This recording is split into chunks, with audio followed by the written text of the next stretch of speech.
We go mobily to places there. We'll go to a shop or an individual's home address or business address there, and we'll provide mechanical services. We also do computer programming on the cars there, key programming. We've got all the factory computers and diagnostic equipment to actually hook to the cars there.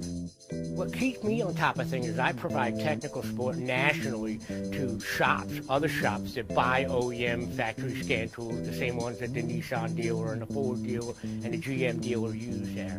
I do a lot of remote diagnostics where I hook into other shops that actually have the same tools that I have there, and I'll hook to the car via remote team viewer there and actually go through and find problems for them. I get to meet a lot of interesting people, a lot of interesting opportunities pop up there, and it's pretty cool.